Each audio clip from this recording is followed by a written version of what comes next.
The Memory of Love, Chapter 28. War gave new intensity to their lovemaking. On the floor, facing him, Nineveh with her legs around Kai's waist, he inside her, a nipple in his mouth. One hand squeezes the surrounding breast. His tongue flicks back and forth, round and round. The fingers of his other hand in the warm V of her thighs imitate the same motion. Her breathing raises and quickens. As she comes, he holds onto her, an arm around her shoulder, pressing her down onto his cock. With the slowing of her shudders, he rolls Nineveh onto her back, his fingers in her hair, moving forward and back until he loses himself. Afterwards, he lies, still inside her, slowly softening, her hand stroking the back of his neck. In time, they both sleep, held in the same position.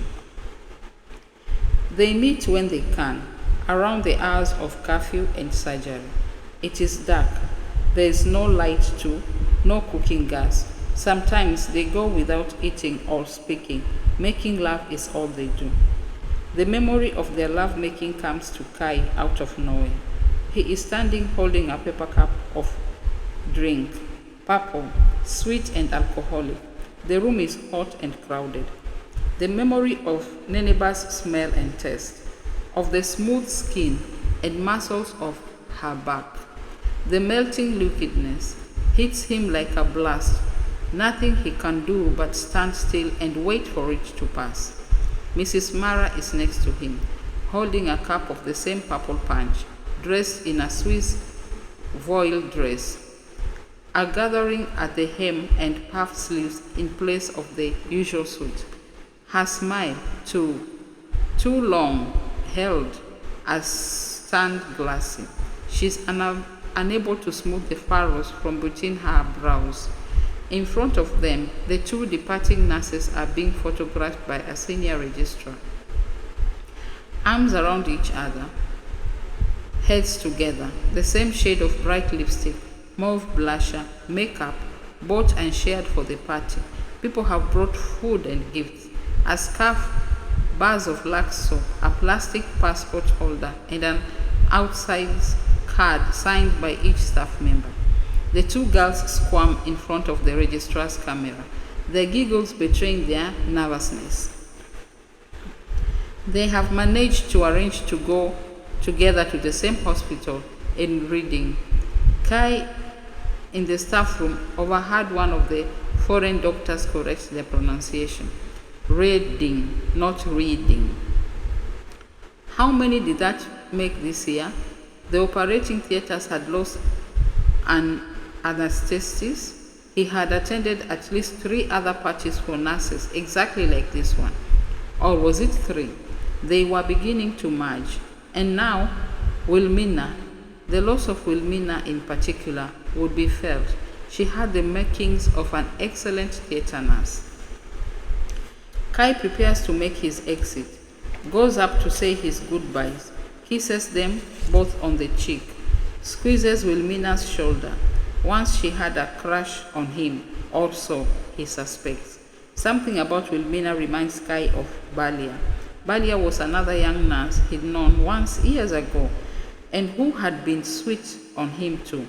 But Kai mustn't think about her. He slips out of the door into the heat of the night. Inside the ward, Kai follows the trail of blue lights to the corner of the room, to the bed with the wheelchair packed up by it. Scrawled upon a blackboard on the wall above are the letters NBM, nil by mouth. Foday is asleep. Kai is just preparing to leave when Foday opens his eyes. I thought you were sleeping, says Kai. I was sleeping, yes, but I can still hear you, even in my sleep. He grins and begins to struggle into a sitting position. Kai presses him gently back down to the shoulders. Relax, I just came by to see how you are doing. All ready for tomorrow? Foday nods. Anything I can get you? Foday shakes his head. Except you bring me some rice and cassava leaves. Kai smiles and shakes his head. No, but afterwards, you can eat all you want. You have someone from your family coming to give blood? My uncle. Good. Tell him to bring your fiancée. We are all waiting to meet her. Tell her we've heard so much about her. Must be some fine woman. Does she know the trouble you are going to for her? It is their job. The fictional fiancé, Hode's dreams of marriage and a family. Fode laughs wheezily. So you can come and take her from me? When you get your own fiancé, then I let you meet mine. Kai smiles. Sleep well, and I'll see you tomorrow. On the way out, he nods to the night nurse, sitting with her book of crossword puzzles on the desk before her. She raises her head and returns his nod. That night, he dreams of the bridge, the railings pressed into his back, a face close to his. There is shouting and pain, like a claw hammer at the back of his skull, the pressure on his temple, the agonizing paralysis, then the sensation of weightlessness. He wakes with a taste of blood and metal in his mouth, a ringing in his ears, images crashing against the line of his consciousness. Only the sound of his cousin knocking gently on the door brings him back to himself. Okay, he calls.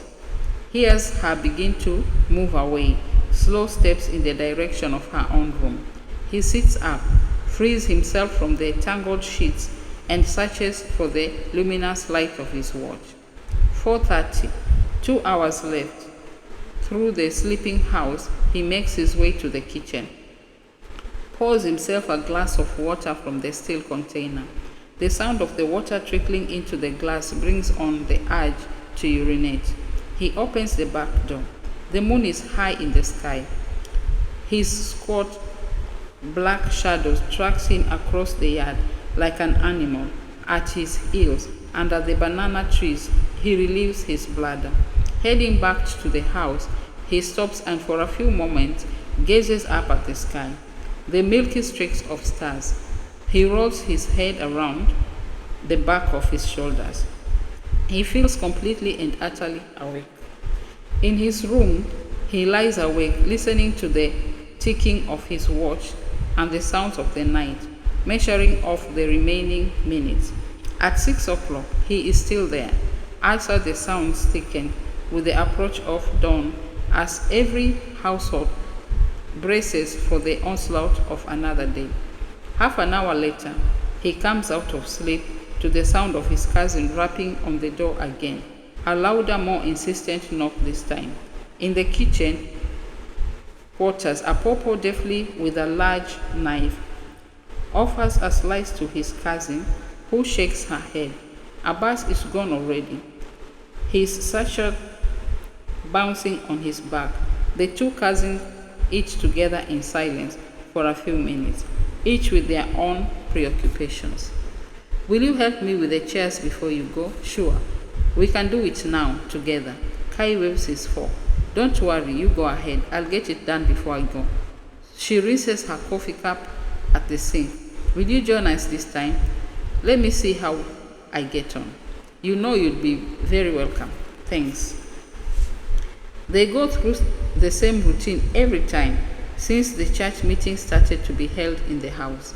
Kai makes sure he's rarely ever at home at the same time.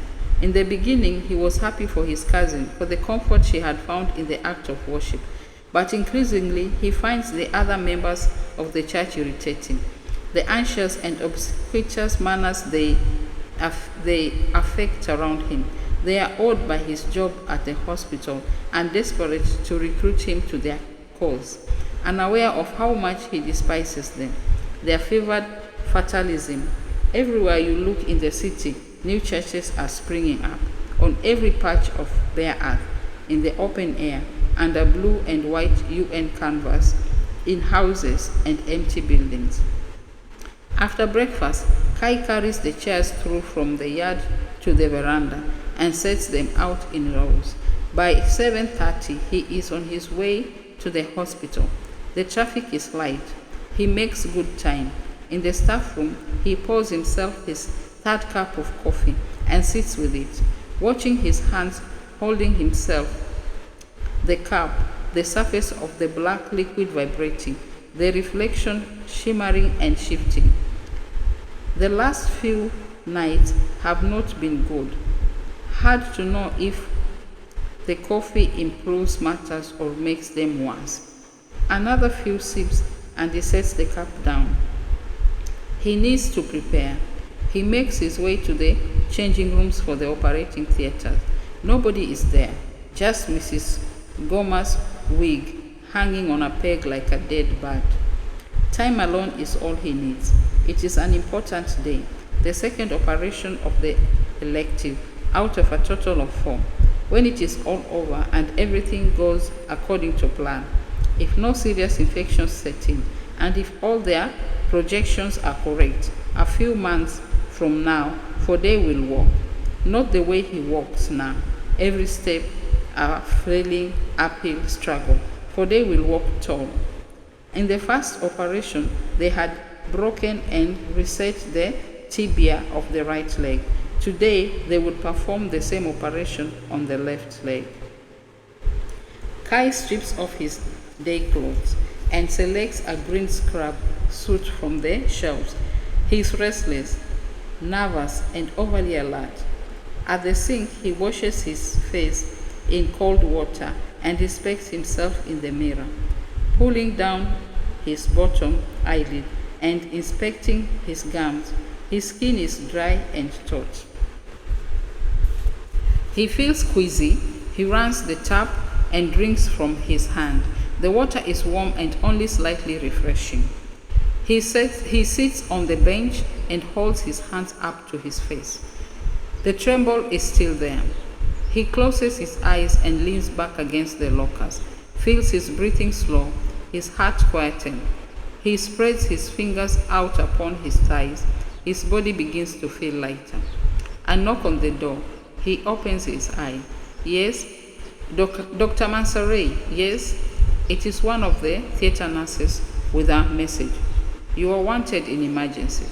Did you tell them I'm about to go into surgery? Yes, they say there's nobody else. He sighs, rises and opens the door, but she has already turned away. He sees her shoulder her way into the theater where Mrs. Gomer is working. Swiftly, he changes his shoes and makes his way upstairs and through the building to the emergency unit. The unit doesn't stay open all hours. They don't have the staff. Instead, it opens at 10 in the morning and people begin to gather long before. Most conditions can be treated routinely even when they are serious. But those times, there is a real emergency out of hours. You can be drafted in from anywhere. A massive iron gate had fallen while being lowered into place by a crane, trapping 3 workmen beneath it. 2 of the men had escaped with broken bones and were already being attended to. The 3rd man is the one Kai has been called to look at. The nurse indicates a man lying on his back on the far side of the room. He is not yet 40 by Kai's gaze, though he is gaunt, and this makes him appear older. He lies without speaking, his eyes open. Hello, says Kai. How do you feel? Are you in pain? Not so much pain, doctor. I only cannot feel my body. Kai reads the notes the nurse has given him.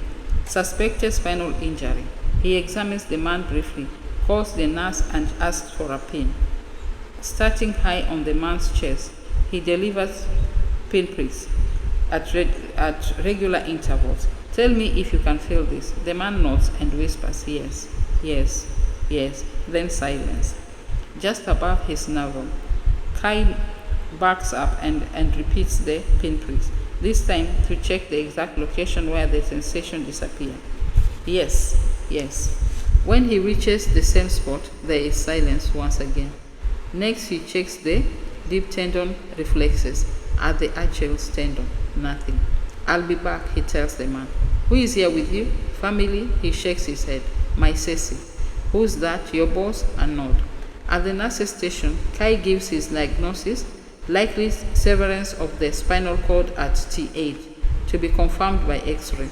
Shall I admit him? Asks nurse. Kai shakes his head.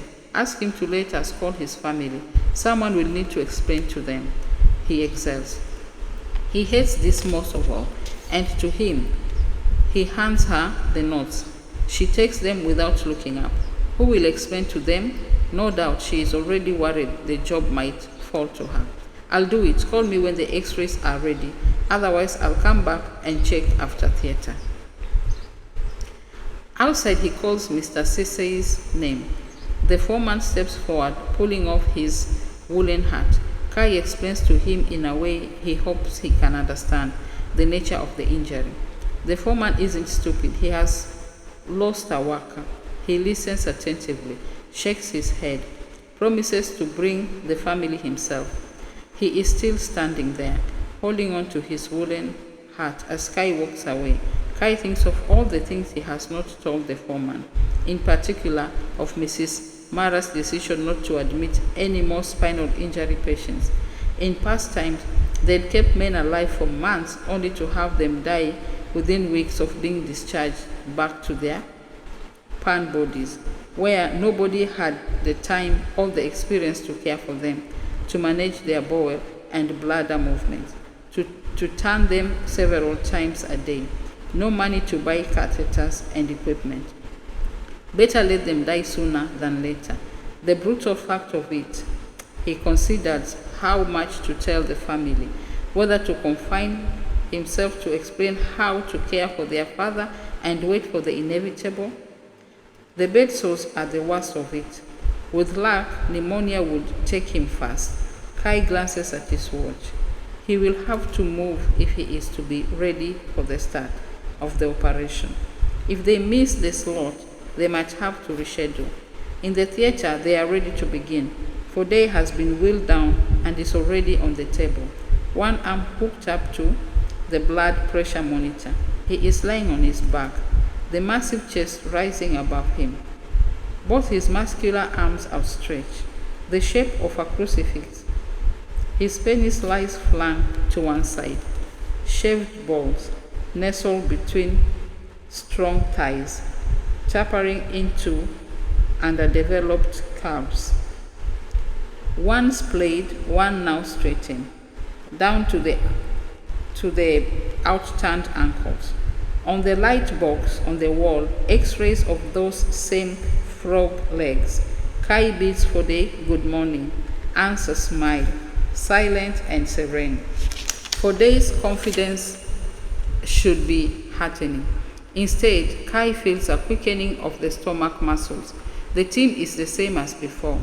Seligman, the lead surgeon, Kai, the anesthetist, Salamatu, all except Wilmina. In her place, the nurse who called him to the emergency unit. She is busy layering sterile drapes over Fode's body, returning him to modesty. Her hands are quick, professional, her face unsmiling. She is the sole OR nurse now. From the instrument trolley, Kai picks up a kidney ball of water, iodine, and ampicillin and begins to swab Fode's leg. Seligman is photographing Fode's left leg.